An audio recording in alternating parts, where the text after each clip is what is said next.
வெளியில் யாராவது முன்ன பின்ன தெரியாதவங்க ஏதாவது சாப்பிட கொடுத்தா வாங்கி சாப்பிட்றாத, யாராவது கேட்டால் பேசாத, வீட்டுக்கு வந்துன்னு சொல்லி குழந்தைங்களுக்கு சொல்லி அனுப்புவோம்.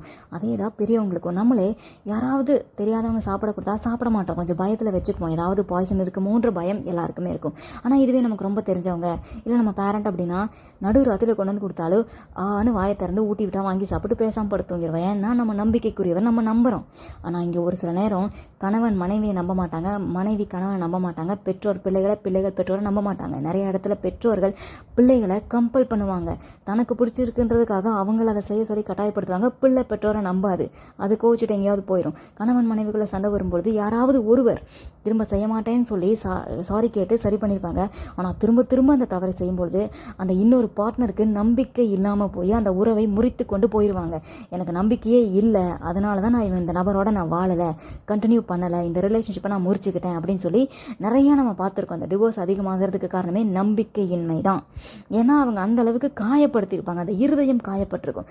காயப்பட்ட நபருக்கு தான் தெரியும் எவ்வளோ டைம் பிரச்சனை பண்ண மாட்டேன், சாரி சாரி சாரி சொல்லி நான் பிரச்சனையே பண்ண மாட்டேன்னு சொல்லுவாங்க. அதை விட மோசமான பிரச்சனையை பண்ணி இன்னும் காயத்தை கொடுத்துருப்பாங்க. காயப்பட்ட இருதயத்துக்கு தான் தெரியும் அது எவ்வளோ வலிக்கும்னு. அது பெற்றோராக இருக்கலாம், யாராக வேணா இருக்கலாம்.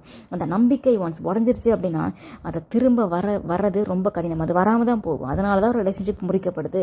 இதே நம்மளுக்கும் ஆண்டவருக்கும் யோசிச்சு பாருங்கள், நம்ம எவ்வளோ இடத்துல ஆண்டவரை ஏமாத்திருக்கிறோம். அவர் நம்பிக்கையை நம்ம உழைச்சிருக்கோம். அவர் சொல்லுவார், என் பிள்ளடா என்னை கேட்டு தான் முடிவெடுக்கும்னு சொல்லிட்டு இருப்பார்.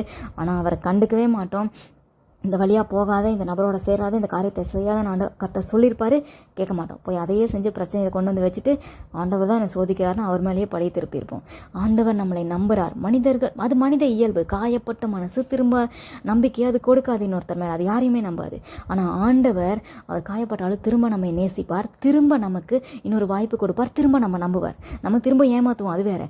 ஆனால் இது முதல் ஒரு மாற்றத்தை கொண்டு வாங்க. ஆண்டவரே உங்கள் நம்பிக்கைக்குரிய நபராக நான் மாற ட்ரை பண்ணுறேன்னு சொல்லி பாருங்கள். நான் இருப்பேன், கொஞ்சம் கொஞ்சமாக ட்ரை பண்ணுறேன், எனக்கு உதவி செய்யுங்கன்னு கேளுங்க. அவர்கிட்ட ஒவ்வொரு காரியத்தையும் கேட்டு செய்யுங்க. அதுதான் நீங்கள் அவர் நம்பிக்கையை காப்பாற்றுறதே. சின்ன முடிவோ பெரிய முடிவோ, ஆண்டவரே அந்த காரியத்தை செய்கிறேன், நான் என்ன செய்யட்டும்னு கேளுங்க. அவர் எப்படி செய்யணும்னு சொல்லி கொடுப்பார். அப்போ நீங்கள் அவர் நம்பிக்கைக்குரியவராக மாறுவீங்க. கர்த்தர் எப்பவுமே நமக்கு நம்பிக்கைக்குரியவராக தான் இருக்கார். அவரை நம்ம எப்பவுமே நம்பலாம். அவர் நமக்கு நன்மை தான் செய்வார். நமக்கு தெரியாமல் வார்த்தைகளில் விஷத்தை வைப்பாங்கள்ல, தேன் மாதிரி பேசிட்டு வஞ்சகமாய் பேசி நம்மளை கவுக்கிற நபர்கள், மனிதர்கள், அவர்கள்கிட்டேருந்து நம்மளை காப்பாற்றுவார். நமக்கு தெரியாத ட்ராப்லேருந்து நம்மை காப்பாற்றுவார். கர்த்தர் நமக்கு நம்பிக்கைக்குரியவர் தான். ஆனால் நம்ம அவருக்கு நம்பிக்கைக்குரியவராக இருக்கிறோமா? யோசிச்சு பாருங்கள். அப்படி இல்லைன்னா இது முதல் ட்ரை பண்ணுங்கள்.